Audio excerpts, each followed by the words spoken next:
And Rostislav, the floor is yours, and you can start your presentation. Good afternoon, ladies and gentlemen, or good morning.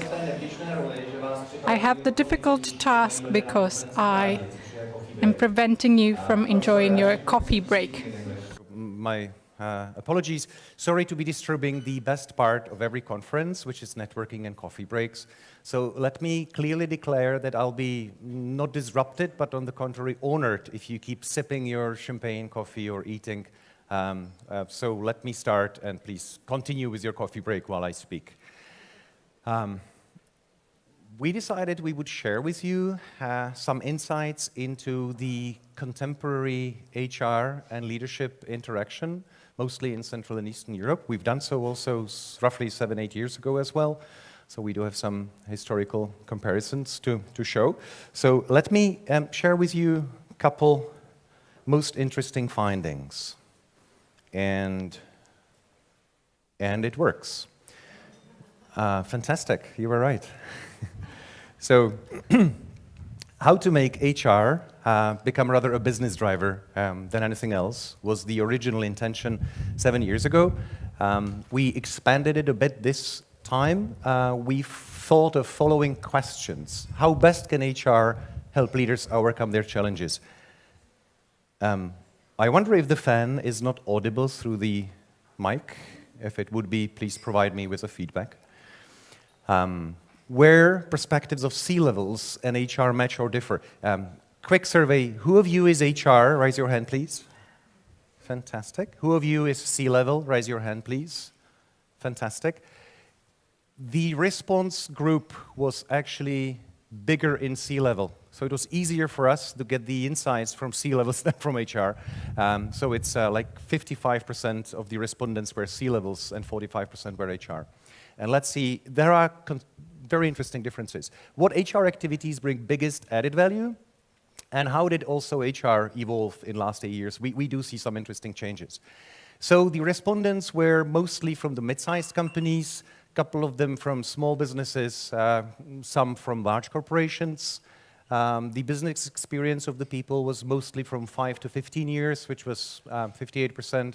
Some people were long-serving wolves with more than 15 years of experience, a couple newcomers within the last 5 years. When it comes to the region of origin of the data, overwhelming majority comes from the Central and Eastern Europe. So the Visegrad group is actually 58%. And we did have a little bit bigger weight of the outcomes from Poland and Czech Republic, but we do have also Slovakian and Hungarian results in that. We were not aiming for Western Europe, but somehow we ended up with 17% of Western European HR responding as well.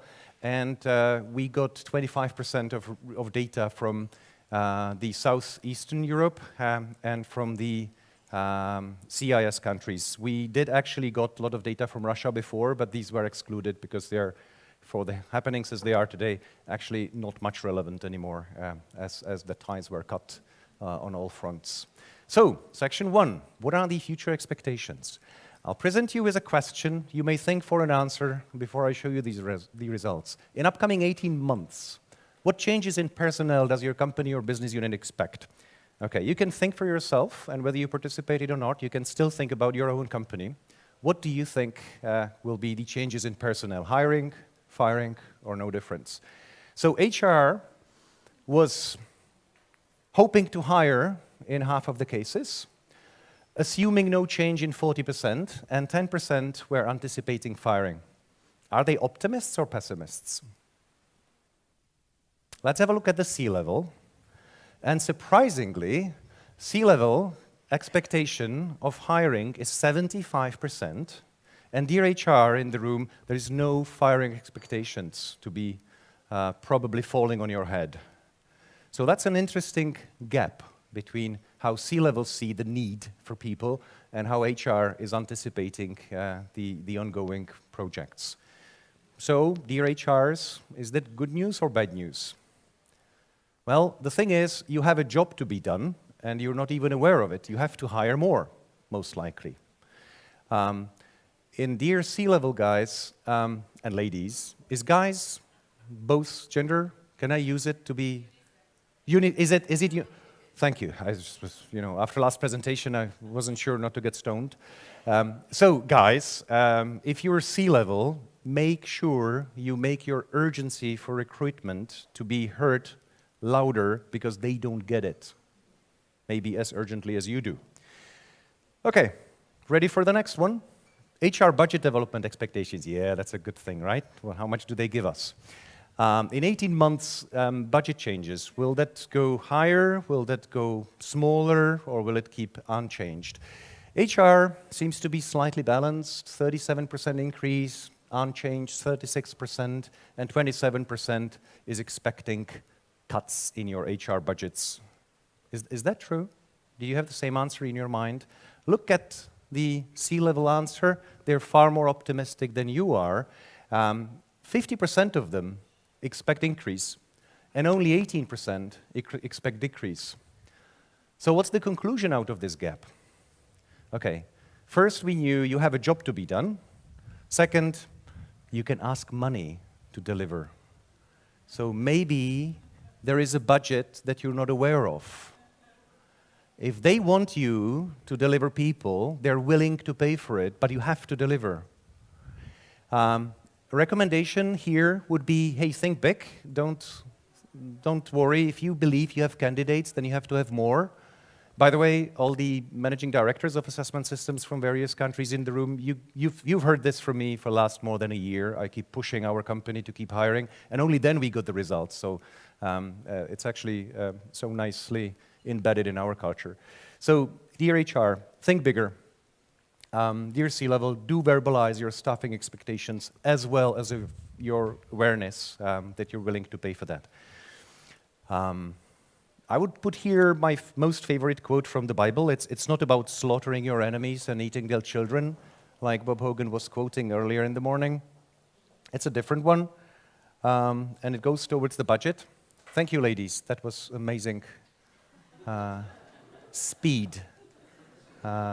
And coordination. It's like aquabells. They were practicing the whole night yesterday. Thank you. And the quote goes, ask and you shall be given. You need budget, go up there and tell them we give you the people, but we need X, Y, Z. Ask and you shall be given. Future profit expectations. Okay, key point. The last data were collected at the turn of the year, 21-22. This means it was before the war in Ukraine. This also means that this was before the GDP projections dropped from beautiful growth into, at best, black or red zero. Also, there were no inflation as highly skyrocketing as it is today. There was also, no currency issues. We're having people from Hungary here. We're having people from Poland here. Both of the countries hit their record low in exchange rate drops last quarter. So these data are old data, but they still show us something. HR was expecting in 2/3 increase in profits of the company, while C-level expected slightly more, 69% increase in the profits. It's not much of a difference, so we shall not be over-interpreting this slight detail difference in data. But guys, maybe HR knows more than you do. That's why they expect less. Or maybe it takes an optimist to drive a company. As Bob Hogan was telling in the morning, I'll bring this company to the next level and I'll make it great again. Maybe you have to promise, overpromise and underdeliver. The average tenure, the average length of your CEO job, if you're American, is actually 18 months. We did the same study as per the Czech commercial registry, how long were the top people registered as the top people. It was slightly longer, but it was still on the average something like 2.5 years. But these data, I don't know if I can trust them. But still, it seems to be a rather short-term job to be a big boss. Historical reflection, let's have a look at the 2014 research, because there are some interesting patterns. It's not just here, just now, what we saw on the screen. It seems that HR directors do seem to be more pessimistic than C-level in general. So these questions, which we asked in 2014, HR C-level expected twice more frequently growth of profit than HR did. HR expected 4 times more frequently decline of profit, and C-level expected more hiring people and increase of HR budget. That did not change. So HR in the room, you were under-hiring, or at least having expectations to under-hire in the eyes of C-level even 7 years ago, and probably you did not utilize your budget opportunities even 7 years ago. That thing didn't change. So it's not just here, just now, what we saw in a moment. It's a continuous trend. It's a consistent result. And HR also expected decrease of HR budget. So that seems to be the same. So trend doesn't change. What do you take as a homework for that? Okay, bring people and ask for money. Okay, when I was thinking about that, I would suggest I'd share with you some conclusions from my perspective. So the first one, it does seem like C-suite tends to be more optimistic and HR more pessimistic. Okay, that's what we could easily draw as a conclusion out of the data. Is that true? Okay, one perspective. If you're promoted to a C-level, or if you're promoted to any level, maybe you have the same experience, people become more optimistic around you. Oh, you're looking great. You make a joke at a meeting, everybody laughs. Seems like you gained a sense of humor. And they laugh longer, and they laugh louder. All of a sudden, you have more friends at LinkedIn as well. Okay, this can be easily called rectal alpinism. This is well, in some countries that's an official term, in some countries not. So this is not the optimism which I mean. The optimism which I mean as a recommendation for HR is, okay, maybe think big. Maybe you can climb a higher mountain. Maybe you have to climb a higher mountain. Maybe you have to cross a wider river. Maybe that's the plan no matter if you don't like it. If you don't make it, you can't be part of the team because that's what the guys have in their job description. So the recommendation is, rather than just be optimistic, think bigger.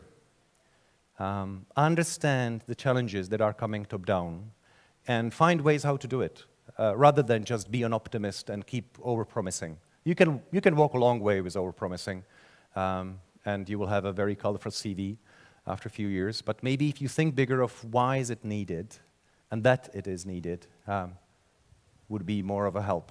And then, of course, bring people and request money if needed.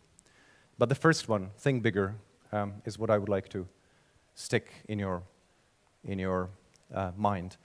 Next section is HR strategy. Does your company have HR strategy verbalized? Okay, let's have a look. In the answers of HR, 90% said yes.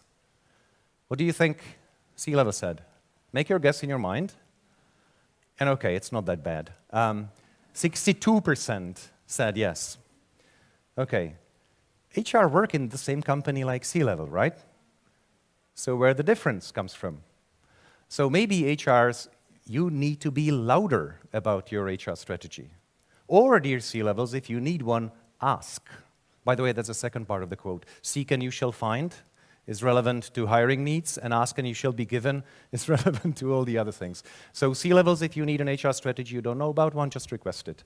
HR, if you have one, make sure they know about it so that they can support it. Be more clear, be more vocal, check it out if you're C-level. An interesting thing with 2014 research, again, trends remain the same, but I'm extremely happy about one thing. Dear HRs, you probably require, you deserve a hand clapping because you did a great job. 50% more of answers is that you do have an HR strategy. So you did communicate better, or you did make it. So if you look at the columns, then 50% more of HRs are saying, yes, we have it, as well as 50% more of C-levels are saying, yes, you have it. So HR probably got better within the last 8 years. More companies have got HR strategy, and they're even aware of it. Going further with the HR projects, what are the most successful or most beneficial HR projects in the last 3 years in your business unit? Okay, guys, let me ask a question here. Do you have many unsuccessful projects? Okay, nobody likes anything to be labeled as unsuccessful. So if you ask about successful project, oh yes, that was a very successful project. We learned a lot, and we're now parking it, and we're building on it. It was successful. No, it was a failure. It was a money drainer, but nobody tells that loud because of corporate politics, because of shareholders, because of future year budget, etc. So can I share with you one trick by which we learned how to recognize that the project we did was really successful? The thing is that the more people in the company start claiming it was their idea, the more successful the project is. So it can be, of course, an HR director that, it was our idea, and HR development, this is what we did. And a CEO came, it was my idea, and I'm glad I initiated it. And project office, oh, you know what, these guys, we just brought it on the table.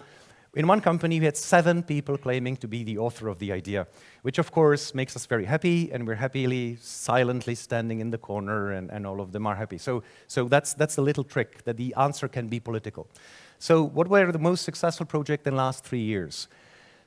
Surprisingly, at least to my eyes, if you look at the chart, HR was most often mentioning HR systems and HR automation. Okay, maybe you were worried of it, and it just worked, I don't know. But it was the most frequently mentioned thing by HR, so not too human. While, for me, a shocking answer to this, supporting employee needs on their home offices was the most frequent thing with C-levels. So probably companies were worried that they would stop operation when people could not be meeting at an office, and they survived, and they still remember. So that's one of the interesting outcome out of the HR projects. If you look in history, it seems like the terrain has changed here. The landscape is different, because if we look what were answers 7, 8 years ago, most frequently it was all performance management. It didn't even make it to the top list this time. Before, it was all about performance management, and very often also about remuneration from the perspective of C-level. So it seems like performance is no longer an issue. I don't know, but it doesn't seem to be in the minds of C-levels and HR. That was an interesting finding. Going further, I love this answer because I love surprises. In what way did you participate in that project, which was the most successful in the last 3 years? So let's have a look at the HR. 9% of HRs did not participate in any way in the most successful HR project. And it gets even more interesting. 0% of HR have ever initiated it. Is this not shocking? Your department runs projects, and the most successful ones you don't initiate and you're not part of. 27% were made responsible. 64% were participating in the HR projects. Interestingly, with C-level, 19% of C-levels responded that they initiated the project. Here, let me share again one observation. And it's observation which we've seen in actually every culture or every company. Very common standard is that, and I'm sorry to be politically incorrect now, but the big boys at the top decide that we need to change, and it's about people. And very often it's just boys, or there is 1, maybe 2 women. And I know a company where there is 1 very powerful woman, and the CEO still calls the team boys. So that's why I'm saying boys decide we need to change, which means you guys change. In 90% of the cases, the human resources projects or development projects or leadership development project or culture change projects or transformation projects or agile projects, whatever you name it, is decided at the very top boardroom, given to vice presidents or directors or whatever you call them to make sure it happens and implements, and it's not optional and you have to do it. In 90% we decide, they do. Okay, how to recognize a successful project? Year 2, they get on train as well. Oh, that's actually running, why shouldn't we do the same? And let's have the same exercise, and maybe let's have the same tools, and let's do the same workshops. So 90% of cases, they decide, you have to do, and if it's a good one, they onboard afterwards. The remaining 10% are our most favorite clients, because they lead from the top. They say we need it, and we start in the boardroom, and let's do it tomorrow because it's needed anyway, and we all know it, so no needs for political communications and presentations and brainwashings and blah, blah, blah, because we do it.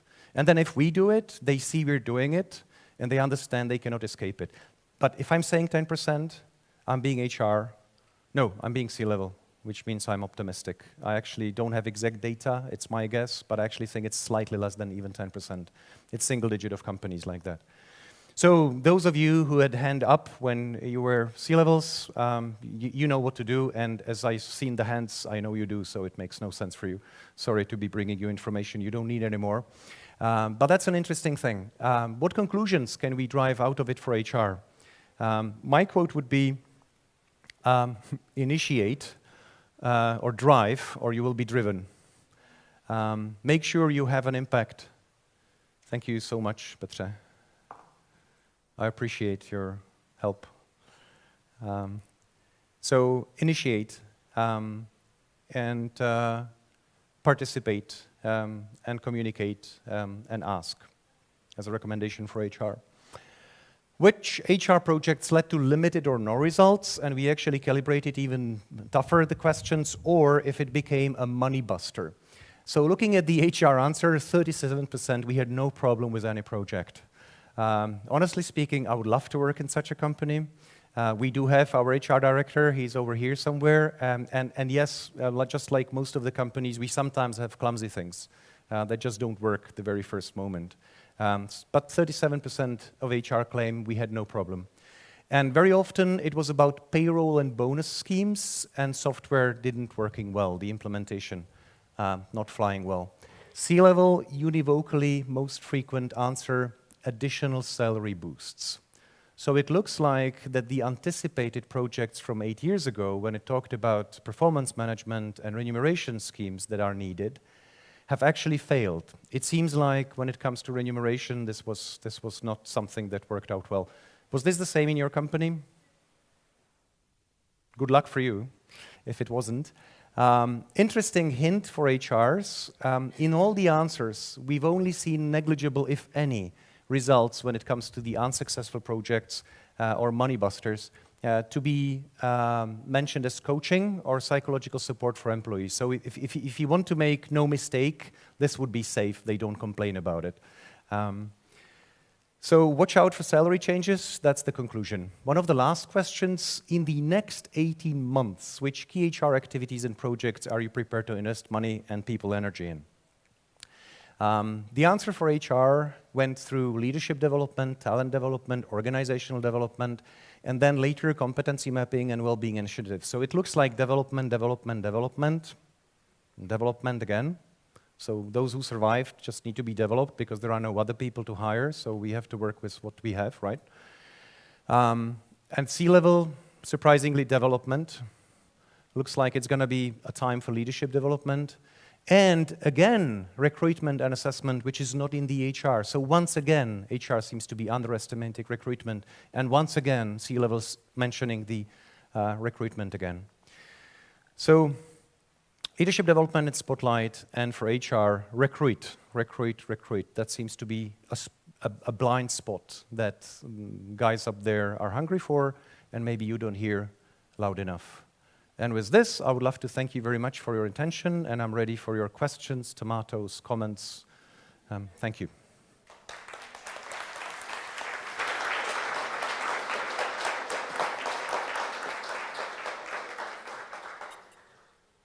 I can't see tomatoes. That's okay. But do you have questions? It would be better. It's a better choice than tomatoes. Oh. So Thank that's you. it. Thank Thank you you very very much. much. Thank you. Thank you. Rostislav Benák.